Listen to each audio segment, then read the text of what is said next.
साहब, क्या लग रहा है वर्तमान हालात जो मुल्क के हैं, कैसे देख रहे हैं आप एक पूर्व जस्टिस होने के नाते? पहले तो मैं आप सबके सब सोशल मीडिया वालों को प्रणाम करता हूं कि आप आज देश की रीढ़ की हड्डी है। सभी गोदी मीडिया तो हमारे साथ नहीं है। आपने जो सवाल किया, देखो अभी जो किसान 4.5 महीने यहाँ बैठे हैं, उनकी प्रेरणा लेके कई आंदोलन देश में चल रहे हैं और दुनिया भर के लोग इनसे प्रेरणा ले रहे हैं। तो यहाँ जब आते हैं तो सुकून मिलता है कि मैं मेरे लोगों में आया हूँ, इसलिए मैं आता हूँ। आज bank employees, LIC employees, public sector employees, दिहाड़ी मजदूर, किसान, आज रास्ते पर कौन नहीं है। और मैं बार बार बोल रहा हूँ, मैंने 2000 सभी दुखों की जड़ इस देश की मनुवादी व्यवस्था है और इसका कोई गंभीरता से गंभीरता से नहीं सोच रहे हैं, क्योंकि हम जब गोलवलकर, सावरकर, अगर ये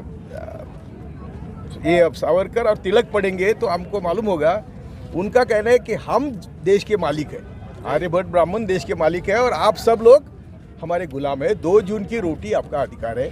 यहाँ तक हमारे देश को आज लाया गया है। अभी पब्लिक सेक्टर गया तो आरक्षण गया, सरकारी नौकरी 25-30 लाख खाली है तो भी भरते नहीं, वहाँ भी आरक्षण गया।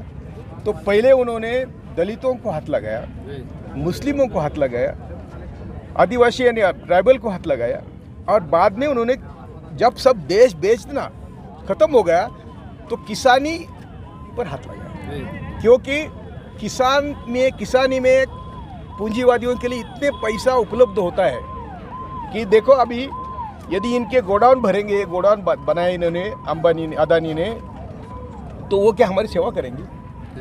तो इसीलिए आज किसानों ने जो काम किया ये दुनिया में किसी ने नहीं किया, ये काम चल रहा है यहाँ। मैं सभी किसान नेताओं को विनती करता हूँ कि आपके बारे में बहुत गलत फहमियाँ फैलाई जा रही है कि 40 संगठन है, उसमें से 18 बोलते हैं कि हमको छोड़ जाना है और कुछ भी बातें फैलाई जा रही है। आप सबको विनती करता हूं कि यदि आप हटेंगे तो सब देश मर जाएगा। आज प्रत्यक्ष अप्रत्यक्ष सभी देश आपके साथ जुड़ा हुआ है। हमारी आज हालत जो है ये सिर्फ 7 साल में हुई।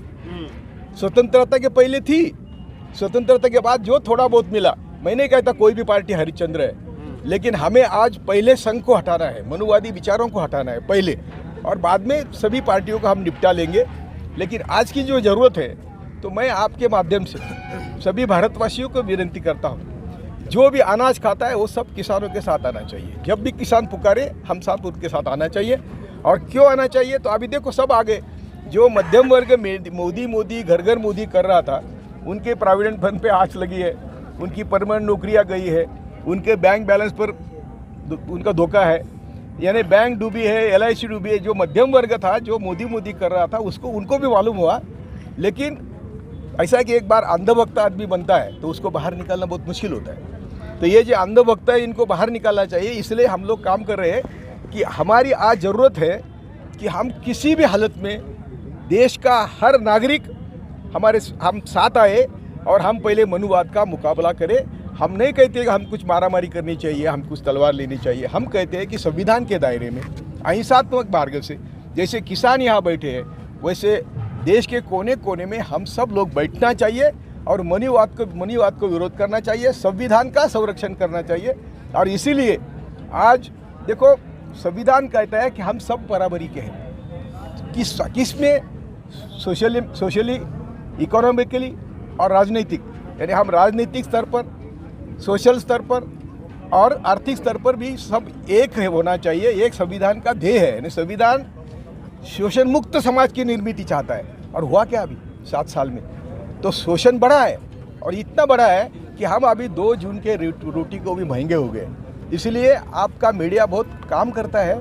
आज हमें सबको मैसेज देना है कि यदि इस देश में हम सभी लोगों को सही मायने में जीवन जीना है, संविधान के तहत जीना है, तो पहले हमें मनुवाद पर हमला करना है और मनुवादी व्यवस्था समझ लेना है। हमको मालूम नहीं, उत्तर हिंदुस्तान में बिल्कुल मालूम नहीं, दक्षिण हिंदुस्तान में महाराष्ट्र साहब, आप न्यायपालिका में काम करने का अनुभव आपके पास है, एक बात बताइए, क्या आपको लगता है कि न्यायपालिका में सरकार का या सत्ता का दबाव रहता है? बिल्कुल, मैं तो पहले से कहता हूँ, न्यायमूर्ति लोहिया जिनको मारा गया वो मेरे दोस्त थे।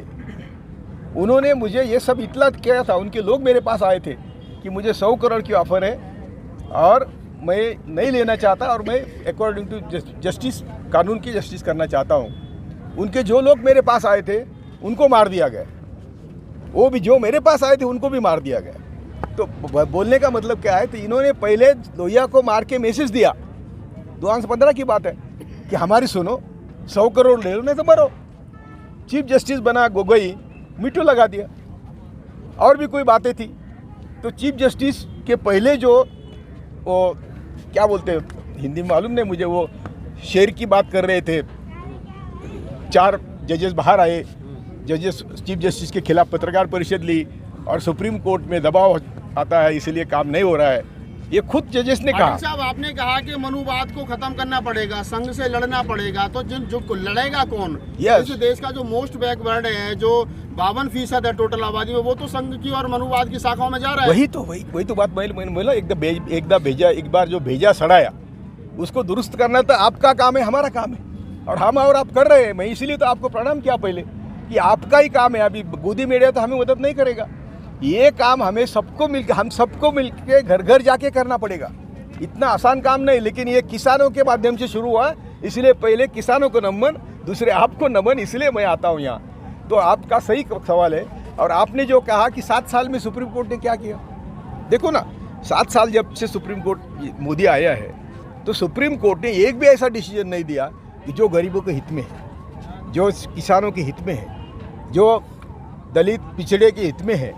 अरे आरक्षण के बारे में सुप्रीम कोर्ट के जजेस पूछते हैं कितने दिन आरक्षण चलेगा, तो ये बेचारे सामाजिक साइंस में अनपढ़ हैं, इनको मालूम नहीं कि हमारे देश की हालत ऐसी थी कि आर्यभट्ट ब्राह्मणों को या मनुवादियों को 100% रिजर्वेशन था, कभी तक, आज तक है, आज भी है।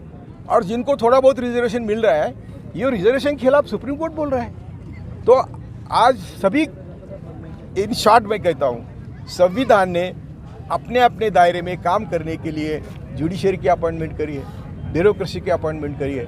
लोक प्रतिनिधि तो रहे नहीं, वो सब धन प्रतिनिधि है और ऑल क्रिमिनल्स है, वहाँ बैठे वो सब क्रिमिनल्स है। मैं बड़े जिम्मेदारी के साथ कहता हूँ, मेरे पास सब आंकड़ेवारी है। तो लोक प्रतिनिधि हमारे नहीं, जुडिशरी हमारे काम नहीं कर रही, और ब्यूरोक्रेसी तो आप जानते पहले से ही कभी काम नहीं करती। राफेल पर सुप्रीम कोर्ट ने उस समय सरकार का बचाव किया था, और अब जब मामला उजागर हो चुका है तो क्या लगता है आपको? अरे यदि मेरे जैसा सुप्रीम कोर्ट में जज होता था, आज ही उनको कंटेम्प्ट की नोटिस देता। कंटेम्प्ट ऑफ कोर्ट किया है उन्होंने उस समय, जो कागज सुप्रीम कोर्ट के सामने लाए, लोहिया मैटर में भी और रफाल में भी झूठे पेपर कोर्ट के सामने लाए। क्या लाया था कि सीएजी रिपोर्ट आया है, राफेल का व्यवहार ओके किया है सीएजी ने, और फिर उसकी पार्लियामेंट में चर्चा भी हुई है। ये सुप्रीम कोर्ट को कहा जब तक ये कुछ नहीं हुआ था। तो इतना झूठा एफिडेविट देने वाले को कोर्ट ने आज अंदर लेना चाहिए था। और आज जब वोटों का इस्तेमाल करना चाहिए, बिल्कुल कर सकते हैं। मैंने लिखा है, मेरी पोस्ट लिखी है आज, कि यदि सुप्रीम कोर्ट, उच्चतम न्यायालय आत्मपरीक्षण करेगा तो उनको फंसाया। देखो, बाबरी मस्जिद में भी सुप्रीम कोर्ट को फंसाया था। हर जगह सुप्रीम कोर्ट को धोखा देने वाले लोग ही आज सुप्रीम कोर्ट में बैठे, मनुवादी लोग बैठे हैं। मैं जब खुद जज था तब भी मेरे जो ब्रदर जजेस थे, उनके घर में गोलल करके फोटो थे। तो एक भाई आरएसएस का प्रमुख होता है, दूसरा भाई आईबी का प्रमुख होता है, एक पुलिस का प्रमुख दामाद होता है, तो ससुर आरएसएस का प्रमुख होता है। तो कौन किसका इन्वेस्टिगेशन करेगा? तो इसलिए हम सब लोगों को आपके माध्यम से घर घर मैसेज देना है कि आज हम इतने संकट में हैं कि ये संकट हम सब एक साथ आए बिना हम इसका मुकाबला नहीं करेंगे। पाटिल साहब, इस देश का लोकतंत्र जो है और संविधान जो है वो बचेगा कैसे? आपने जिन मुद्दों पर अभी रोशनी डाली है, लगता है भाई जब हर जगह वही लोग बैठे तो फिर लड़ाई कैसे जाएगी? वही बात है। इसीलिए तो हमको सिर्फ रास्ते पर, इसीलिए मैं बार बार कहता हूँ ना कि किसानों ने रास्ता दिखाया है। सिर्फ हम रास्ते पर आके ही सरकार का काम मुश्किल कर सकते हैं। हमें ना जुडिशरी मदद करेंगी, ना ब्यूरोक्रेसी मदद करेंगी, ना आईबी सीबीआई मदद करेंगी, कोई भी गवर्नमेंट संस्था हमें मदद नहीं करेंगी। हमें मिलिट्री के बच्चों का भी एजुकेशन करना पड़ेगा कि तुम्हारे बाप यहाँ मर रहे हैं और तुम हम पर लाठी चलेंगे। हमारे पुलिस को भी मदद, हमको उनकी मदद मांगना चाहिए कि हम तुम्हारे कुछ लगते और हमारा तुम्हारा खून एक है, तुम हम पर लाठी मारेंगे, तुम हमको पानी मारेंगे, तो ये सबको एजुकेट करना पड़ेगा। नहीं सर, तो इससे तो देश जो वो गृह युद्ध की तरफ चला जाएगा। वो गया है। आज युद्ध नहीं हो रहा है, इसलिए नहीं हो रहा है कि उनके पास मिलिट्री है और वो तिकड़म में बहुत, भाजपा या मनोवादी तिकड़म में बहुत माहिर है। वो तिकड़म करते हैं। अभी किसानों पर पत्थर फेंकना, यहाँ पत्थरबाजी हुई थी ना, तो ये जो करना है, तो ये आंदोलनकर्ताओं को पहले वो निगलेक्ट करते हैं, उसके बाद उनको बदनाम करते हैं, उसके बाद उनको मारते हैं।